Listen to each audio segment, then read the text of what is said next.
The ship carrying humanity's first diplomatic mission dropped out of faster-than-light travel near the planet called Nexus Prime. Ambassador Vance stood at the observation window and watched the world grow larger. It was beautiful. The planet was covered in silver cities and floating platforms that stretched into the clouds. Millions of ships moved around it like insects around a hive. Took a deep breath. She was 52 years old. She had spent her entire career preparing for this moment. Humanity had discovered faster-than-light travel only 18 months ago. Before that, they had been alone. They had looked up at the stars and wondered if anyone else was out there. Now they knew the answer. The galaxy was full of life. Thousands of intelligent species, millions of worlds, and all of them were governed by something called the Galactic Council. "Ambassador, we have been given permission to dock," said Captain from behind her. "They have assigned us to Platform 97. Nodded. She had studied everything humanity knew about the Council. It was old, very old. The 12 species that ruled it had been traveling between stars for over 400,000 years. They had built an empire that stretched across the entire galaxy, and now humanity wanted to join them. The docking process took 3 hours. There were scans and inspections and forms to fill out. Waited patiently. She understood that they were newcomers here. They had to prove themselves. Finally, a creature appeared to escort them to the council chamber. It was one of the 12 ruling species. It looked like a giant insect standing on 4 legs. Its body was covered in hard black plates, and it had large compound eyes that reflected the light in strange ways. When it spoke, its mandibles clicked together rapidly. "You are the humans," it said. The translator device in its ear turned the clicks into words. "Follow me. The council has agreed to hear your request." Walked behind with her team of 6 diplomats. They passed through corridors made of crystal and metal.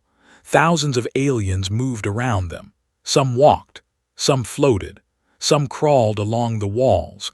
Had never seen so many different forms of life in one place. The council chamber was enormous. It was a circular room with a domed ceiling that showed the stars above. In the center was a raised platform where the petitioners stood. Around it, rising up in rings, were the seats of the 12 ruling species. Walked to the center platform. She looked up at the beings that surrounded her. They sat in one section, hundreds of them clicking and buzzing. There were 2 massive creatures made of living plasma contained in magnetic fields. The collective was a single mass of connected organisms that thought with one mind. There were others she could not identify. Ancient species, powerful species, species that had ruled the stars when humans were still living in caves. At the highest point sat the High Arbiter. His name was, and he was one of the oldest living beings in the galaxy. He was made of stone, not like stone, actually made of it. He had been alive for over 12,000 years. "You may speak," said. His voice was like rocks grinding together. Stood straight. "Thank you, High Arbiter. I am Ambassador Vance of the United Earth Government. I come representing 7 billion humans who wish to join the galactic community." She paused. The chamber was silent. "Humanity achieved faster-than-light travel 18 months ago. Before that, we knew nothing of the wider galaxy. But we have learned quickly. We are a young species, but we are eager to contribute. We seek trade partnerships, technology exchange, and peaceful cooperation with all members of the Council." She took another breath. This was the important part. "We formally request membership in the Galactic Council, even a provisional membership, even an observer status. We wish to be part of this great civilization." Finished speaking, she waited. For a long moment, nothing happened. The 12 species looked at each other. Some communicated in ways could not see or hear. Then slowly, a sound began to build. It was laughter. They clicked their mandibles in rapid patterns. The pulsed with bright lights. Even the collective vibrated in a way that the translator interpreted as amusement. The sound filled the chamber. It echoed off the walls. It went on and on. Stood in the center of it all, her face did not change. She had prepared for this possibility. High Arbiter raised one massive stone hand. The laughter slowly faded. "Young species," he said, "you have existed for what? 200,000 years. You have had technology for perhaps 10,000. You discovered fire while we were building our 10th generation of starships." More laughter. "Your request for membership is. Your request for observer status is. Your request for trade partnerships is." Felt her stomach tighten, but she did not show it. "However," continued, "the Council is not without mercy. We will grant you provisional observation status. You may send a delegation to remain on Nexus Prime. You may watch. You may learn. Perhaps in 10,000 years you will be ready to speak to us as equals." The representative leaned forward. "If you survive that long," he added, "you are so short. What are you, mayflies, here today, gone tomorrow?" The laughter returned. Wanted to respond. She wanted to tell them about human history, about the wars they had survived, about the diseases they had conquered, about the impossible odds they had overcome just to reach this chamber. But she knew it would not matter. These beings had already decided what humanity was worth. Nothing. So she did something that surprised even herself. She bowed her head slightly. "The United Earth Government accepts the Council's generous offer. We are grateful for the opportunity to learn." The laughter stopped. Some of the Council members seemed confused. They had expected anger, outrage, demands for respect. Instead, they got quiet acceptance. "Very well," said. "You may establish your delegation on Platform 12. You will have access to public areas only. You will not speak in Council sessions unless directly addressed. You will not interfere with Council business. Is this understood?" "Yes," High Arbiter said. "Then this session is concluded." Walked out of the chamber with her team. No one spoke until they were back on their ship. Then Captain turned to her. "Ambassador, how can you accept this? They treated us like animals." Looked out the window at Nexus Prime. The silver cities gleamed in the starlight. "They showed us exactly who they are," she said quietly. "And they have no idea what they just showed us. Every technology, every political alliance, every weakness in their system. They think we are children. Good. Let them think that." She turned to face her team. "We have work to do. Send a full report to Earth. Everything we observed, everything we learned. Tell them to start building." "Building what?" asked. Smiled, but there was no warmth in it. "Everything." 3 years passed on Nexus Prime. 3 years of waiting. 3 years of watching. 3 years of being treated like dirt. Ambassador Vance had grown older. Gray had spread through her dark hair. Lines had deepened on her face, but her eyes remained sharp. They watched everything. They forgot nothing. The human delegation lived on Platform 12, just as the Council had ordered. It was a small station on the edge of the city. The walls were thin. The heating systems barely worked. The food dispensers gave them nutrition paste instead of real meals. Other species walked past their station every day and did not even look at them.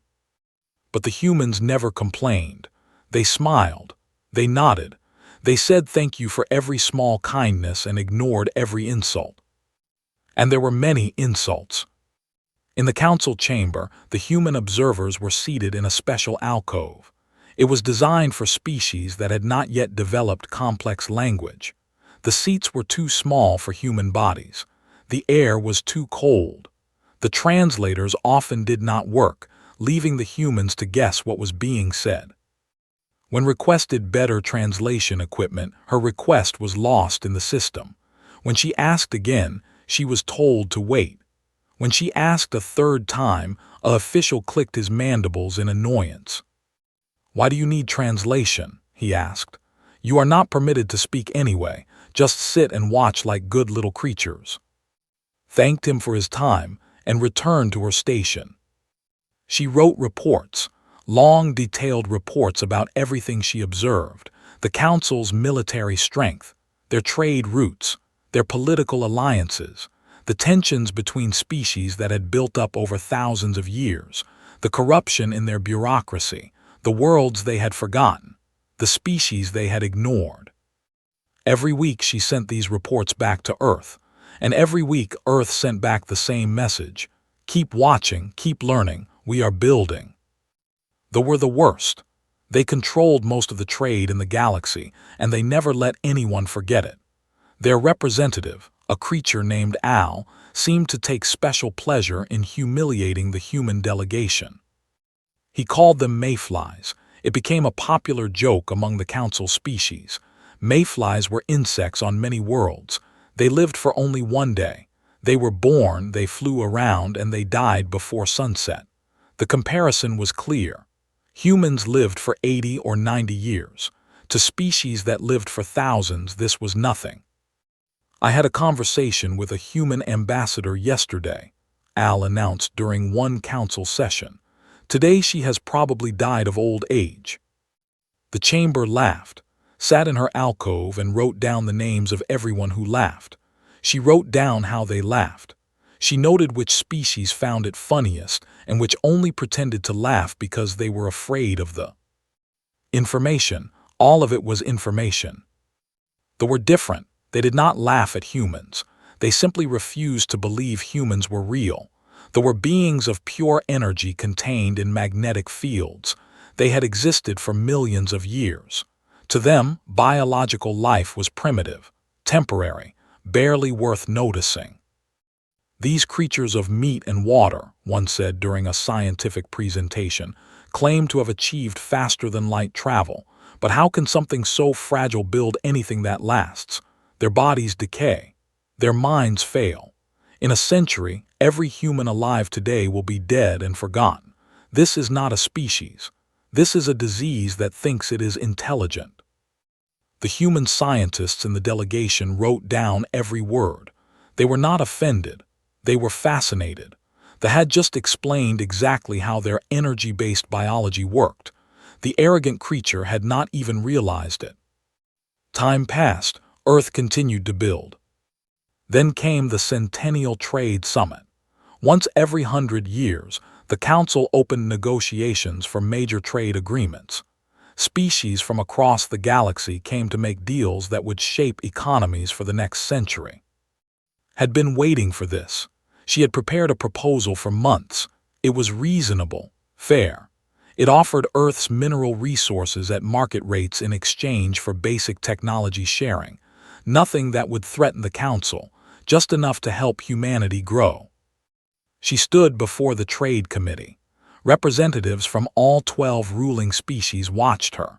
She presented her proposal carefully, using simple words that the translators would not confuse. When she finished, Commerce Minister Al leaned forward. His compound eyes glittered. "How touching," he said. "The mayflies want to trade." "Yes," replied calmly. "We believe a fair partnership would benefit both sides."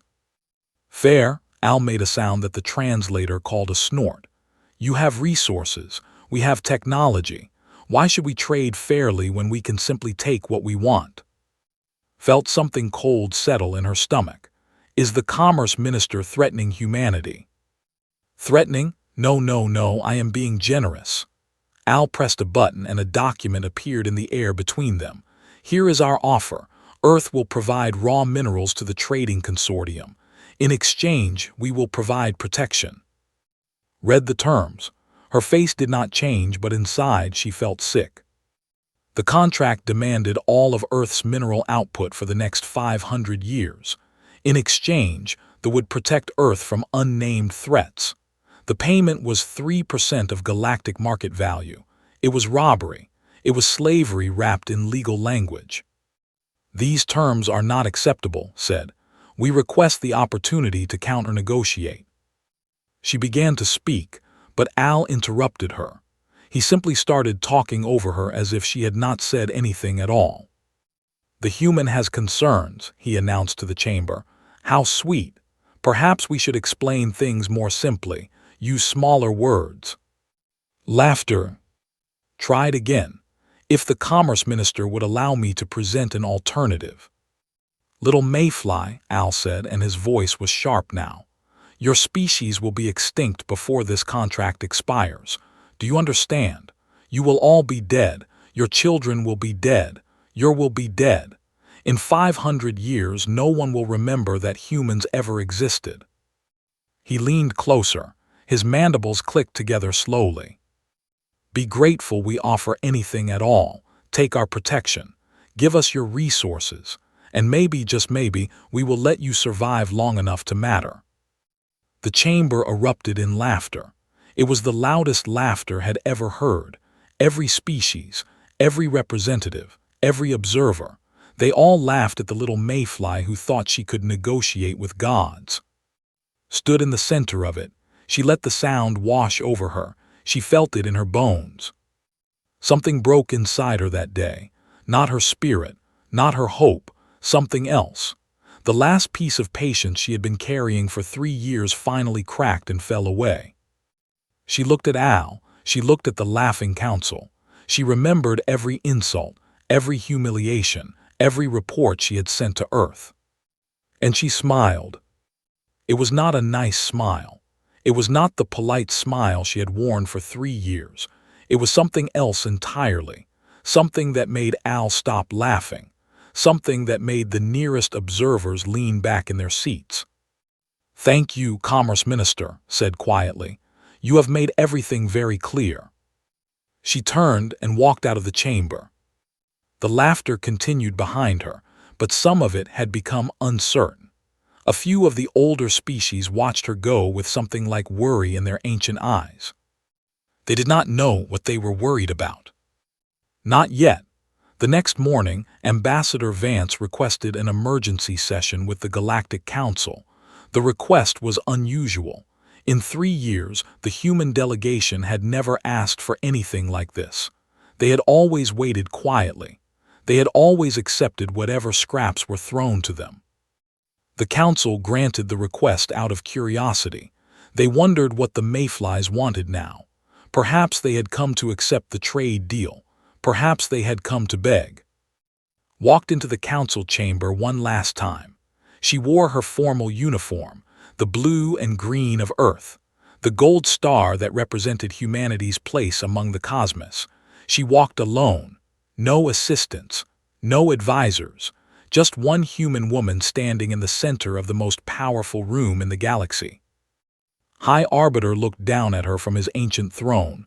Ambassador Vance, you have requested to address the council. This is unprecedented for a species of your classification. Speak quickly. Looked up at him. She looked at the 12 ruling species arranged in their perfect circles of power. She looked at Al, who was still clicking his mandibles in amusement. Then she spoke. The United Earth Government formally severs all negotiations with the Galactic Council. The chamber went silent, not the silence of anticipation, the silence of confusion. Effective immediately, continued, humanity withdraws its delegation from Nexus Prime. We close all communication channels with Council space.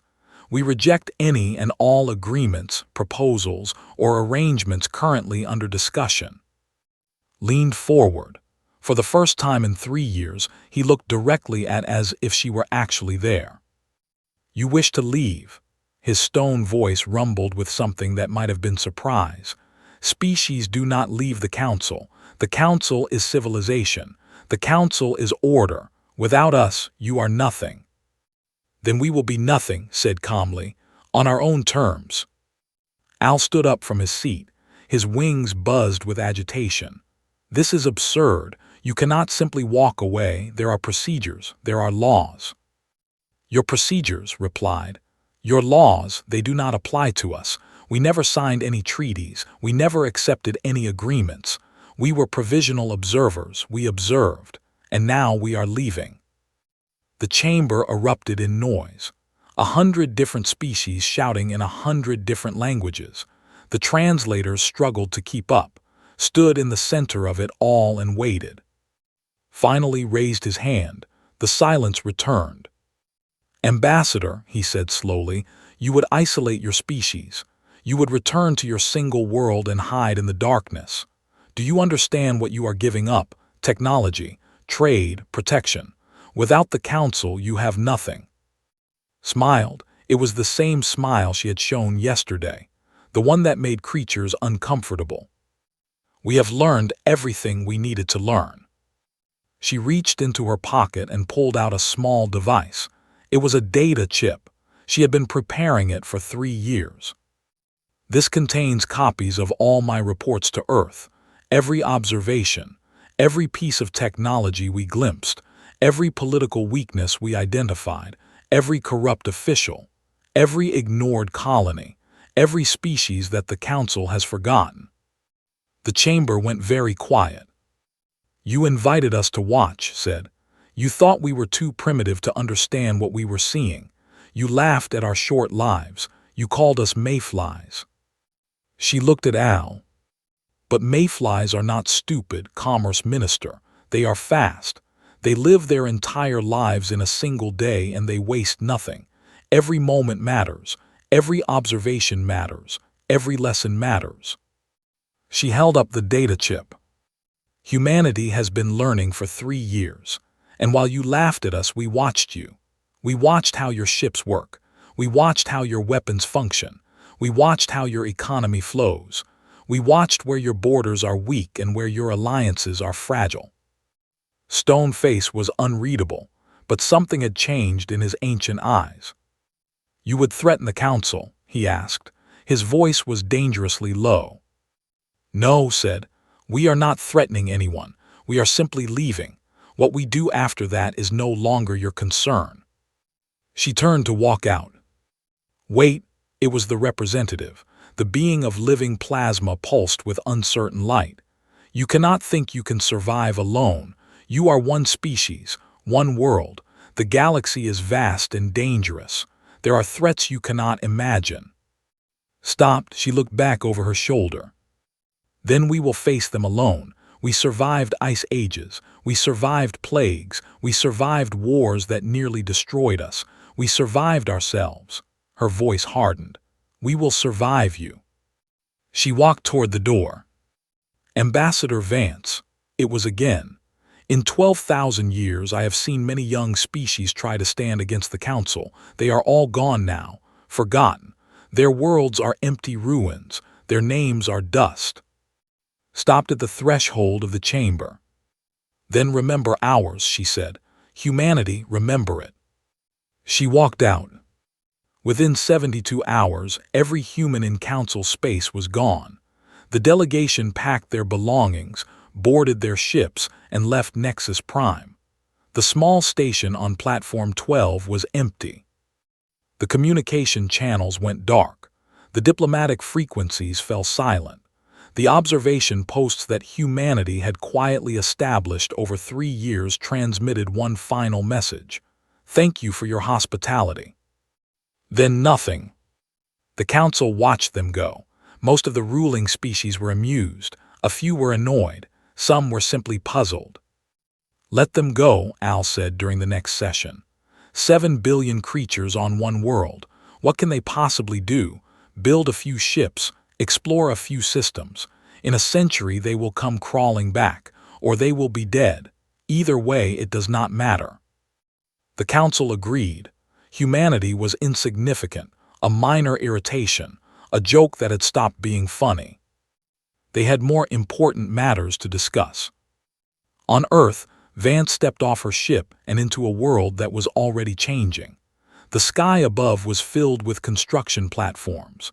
Shipyards that had not existed 3 years ago now stretched across the orbital space. Factories on every continent were running day and night. President was waiting for her at the landing pad. He was young for a leader, 42 years old. In Council terms, he was a baby. Ambassador, he said, welcome home. Your reports were very helpful. Looked at the ships being built above them. They were not copies of Council technology. They were something new, something human, rougher, simpler, but somehow more alive. How long, she asked. 5 years before we are ready to expand beyond our system. 10 years before we can challenge any of the outer colonies. 20 years before we become a problem they cannot ignore. Nodded slowly. 20 years, she would be in her 70s by then, an old woman by human standards, ancient by Mayfly standards. She smiled. Then we better get to work, she said. We have a lot to build. Behind them, the last communications satellite from Council Space powered down and went dark. Humanity had vanished from the galactic stage. But they had not disappeared. They had just started working. 18 months after humanity disappeared, the first reports began to arrive. They came from the outer territories, the wild regions of the galaxy that the Council had never bothered to control properly, trading posts on forgotten moons, mining colonies on dead worlds, places where the law was weak and the Council's attention never reached. A merchant ship returned to Nexus Prime with a strange story. They had been traveling through the Expanse, a lawless region near the galactic rim. There they had encountered something unexpected, a human ship. Not just one ship, a fleet.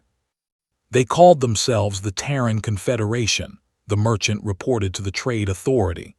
They had a base on an asteroid, refineries, factories, at least 30 vessels of various sizes. The Trade Authority was skeptical. 30 ships. Humanity had barely possessed 5 when they left Council Space. You must be mistaken, the official said. Perhaps they were another species using similar technology. They were human, the merchant insisted. They spoke to us, offered to trade, their prices were good, very good, better than ours. The Trade Authority filed the report and forgot about it. More reports followed. Merchants from the outer colonies spoke of human traders appearing on their worlds. They sold refined metals at 40% below Council prices. They bought food and technology at fair rates. They asked no questions about politics or loyalty. They just traded. The numbers grew. 3 years after humanity's departure, the Terran Confederation had established relationships with over 200 independent worlds. These were not Council members. They were the forgotten, the ignored, the species and colonies that had been left to fend for themselves because they were not important enough to matter. Humanity had found them. Humanity had helped them. On the Council floor, Al dismissed the reports with a wave of his mandibles. So they are playing merchant in the outer territories, he said. Let them. They are still nothing. 200 worthless worlds trading with 7 billion worthless creatures. This changes nothing. But other Council members were not so sure. The collective had been watching carefully. Their hive minds spread across dozens of worlds, and they heard everything that happened in their territory. They had noticed something troubling. The humans are not just trading, their representative announced. They are recruiting. The chamber fell silent. Explain, commanded. The pirate fleets that plagued the Expanse for 3,000 years have vanished, not destroyed, absorbed. The humans offered them something we never did, a place, a purpose. Ships that were attacking our merchants last year are now flying under human banners. Al's mandibles clicked nervously. That is impossible. Those pirates were animals, criminals. They would never submit to authority. They did not submit, the representative replied. They joined, willingly. The humans gave them citizenship, protection, opportunity. They turned enemies into allies. The Council debated for hours. Some wanted to send a military force to crush the Terran Confederation before it grew any larger. Others argued that this would be a waste of resources. A few suggested reopening negotiations. In the end, they did nothing. The Council had not made a quick decision in 10,000 years. They would not start now. Meanwhile, humanity continued to grow. The technology that Vance had documented during her 3 years on Nexus Prime had been studied carefully. Human scientists did not simply copy what they saw. They improved it. They adapted it. They made it their own. Council ships were elegant and efficient, built by species that had perfected their designs over. Human ships were rougher, simpler, but they had something Council ships did not. They had speed of innovation. When a Council species designed a new engine, the process took centuries. Testing, approval, committee meetings, more testing. By the time a new design was approved, the technology was often already outdated. Humans did not have centuries. Their short lives made them impatient. They built, they tested, they failed. They built again. What took other species 100 years, humanity accomplished in 10. By the 5th year, Terran Confederation ships were matching Council vessels in speed and power. By the 7th year, they were exceeding them. And still the recruitment continued. Species that had been forgotten by the Council began to look toward the humans. The race that had been Council membership for 60,000 years formally requested to join the Terran Confederation. They brought with them knowledge of mineral deposits that the Council had never discovered. A peaceful species of farmers who had been exploited by traders for centuries asked for human protection. In exchange, they offered food production capabilities that could feed a growing empire. One by one, the forgotten pieces of the galaxy began to move toward humanity. The Council still did not act. They watched, they debated, they formed committees. Then the collective made an announcement that shook the entire galactic order. 3 of their outer hive worlds had voted to leave the Council.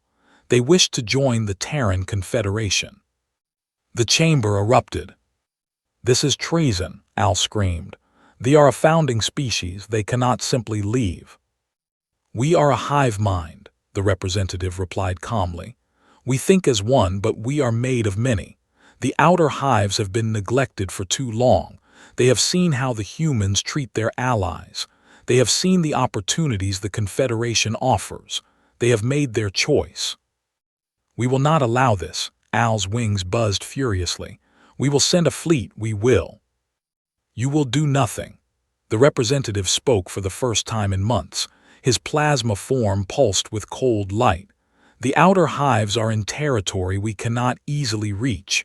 A military action would be costly and uncertain. And the humans—" He paused. "The humans have a fleet now. A real fleet. Not 30 ships. Not 300. Our intelligence suggests they have over 2,000 vessels crewed by 17 different species. They are not the mayflies we laughed at 7 years ago." Silence fell over the chamber.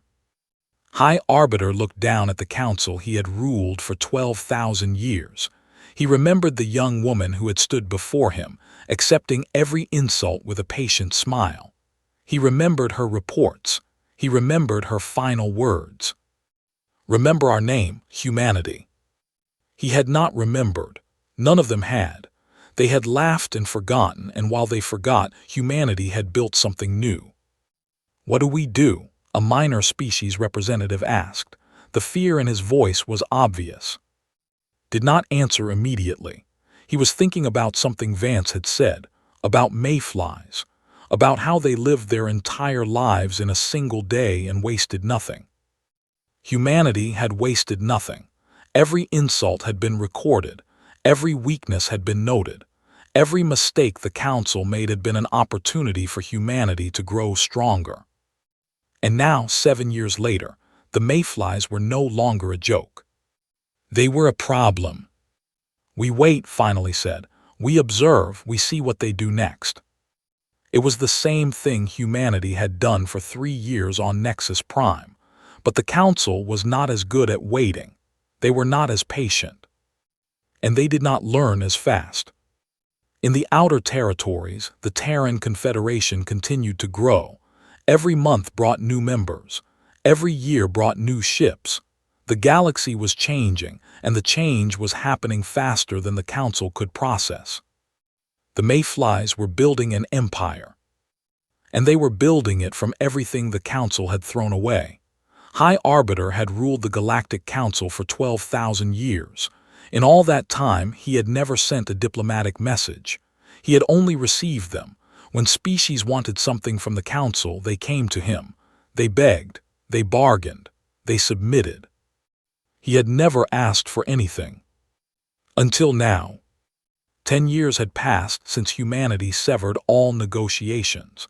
10 years of silence from Earth. 10 years of watching the Terran Confederation grow from nothing into something that could no longer be ignored.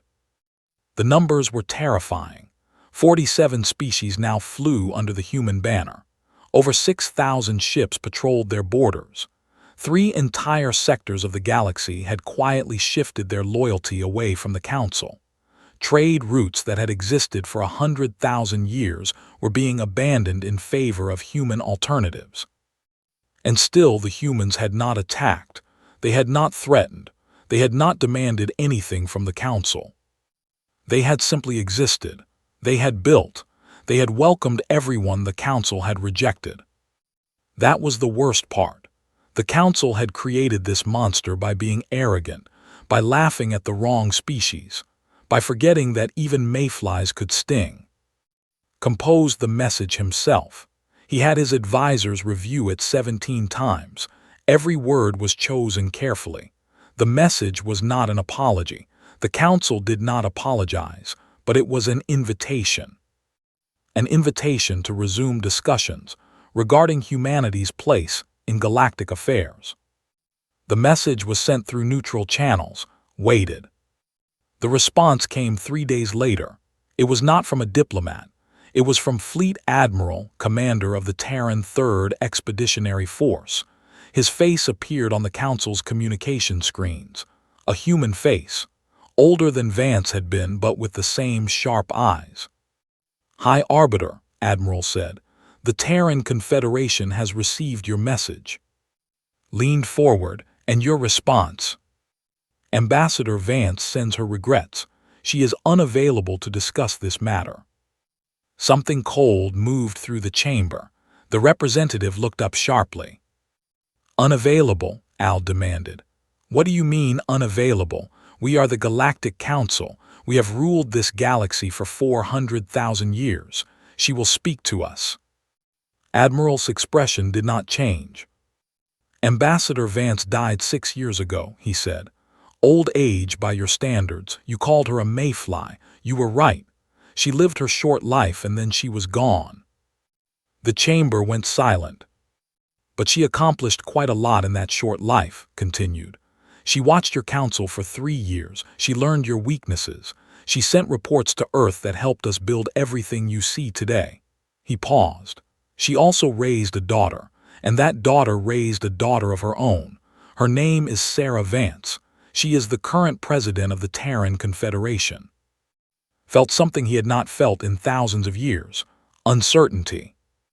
"Then we wish to speak with President Vance," he said carefully. "President Vance has reviewed your request," Admiral replied. "She has considered the Council's invitation to resume discussions." And smiled. It was a cold smile. A human smile that said more than words ever could. "The Terran Confederation declines." The chamber erupted. Al's wings buzzed so loudly that the translators struggled to function. The representative pulsed with angry light. Even the usually calm collective vibrated with shock. Raised his hand for silence. "Admiral," he said slowly, "I do not think you understand. This invitation is unprecedented. In 12,000 years I have never—" "We understand perfectly," interrupted. "You laughed at us. You called us mayflies. You offered us slavery and called it generosity. You treated Ambassador Vance like she was nothing." His voice hardened. "Now you are afraid. Your power is crumbling. Your trade routes are collapsing.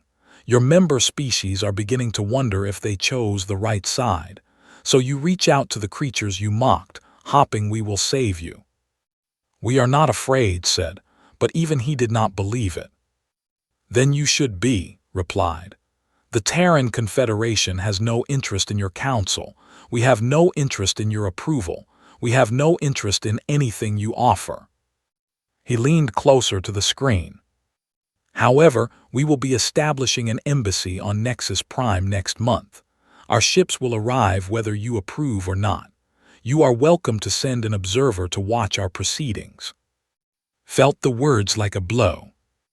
"The observer will be seated in a special section," continued. "A section reserved for pre-sapient species showing potential. The same classification they had given humanity 10 years ago. We believe that classification is generous finished." The transmission ended. For a long moment, no one in the council chamber spoke. The 12 ruling species sat in stunned silence. They had ruled the galaxy for 400,000 years. They had crushed rebellions. They had absorbed empires. They had outlasted every challenge. And now, a species that lived for less than a century had turned their own words against them. "This is an act of war," Al finally shrieked. "We must respond, we must destroy them." "With what?" the representative asked quietly. "Our fleets are spread across 100 sectors. Their fleet is concentrated and growing every day. A war would be costly, perhaps too costly." "Then what do?" Al demanded. No one answered. Outside the crystalline spires of the council chamber, something new had appeared in the sky above Nexus Prime. Ships, human ships, not attacking, not threatening, just present. They were everywhere now. Human traders in markets that had never seen human faces. Human engineers helping species rebuild what the council had let decay. Human diplomats offering friendship to anyone who had been forgotten. The Terran Confederation had not come to conquer the galaxy. They had come to offer it a choice. And slowly, one world at a time, the galaxy was choosing. On Earth, President Sarah Vance watched the recording of Admiral's message. She was 43 years old. Her grandmother had been dead for 6 years. Her mother had died 2 years after that. Short lives. Mayfly lives. But look at what those short lives had built. She looked out her window at the planet below. Earth was beautiful now, cleaner than it had been in centuries. The money that had once been spent on weapons was now spent on healing. The energy that had once been wasted on conflict was now focused on building. And beyond Earth, spreading across dozens of star systems, the Confederation grew. Her grandmother had accepted every insult with a smile. She had watched and learned and sent her reports home. She had known that one day humanity would have its answer. That day had come. Sarah opened a drawer in her desk and pulled out an old data chip. The same chip her grandmother had held up in the council chamber 10 years ago. The chip that contained everything humanity had learned during 3 years of patient observation. She smiled. "Thank you, Grandma," she said quietly. "We remembered." Far away on Nexus Prime, High Arbiter sat alone in the empty council chamber. The other representatives had left. They had nothing more to say. The galaxy was changing, and they did not know how to stop it. He thought about Vance, the woman who had stood before him and accepted humiliation with patience and grace, the woman who had smiled when she should have raged, the woman who had said, "Remember our name." He had not remembered. None of them had, and that was their greatest failure. The humans had wasted nothing. They had turned every insult into fuel, every rejection into motivation, every laugh into a lesson. They had learned what the council truly was, and then they had built something better. Looked up at the stars visible through the crystal dome above him. Human ships moved among them now, not as conquerors, not as enemies, but as something more dangerous. As alternatives. The Council had ruled the galaxy by convincing everyone that there was no other choice. Now there was another choice. And given that choice, the galaxy was slowly turning away from the beings who had laughed at mayflies. The old stone being closed his ancient eyes. Perhaps, he thought, we should have been more careful what we threw away. But it was too late now. The mayflies had learned to build empires. And they worked very, very fast.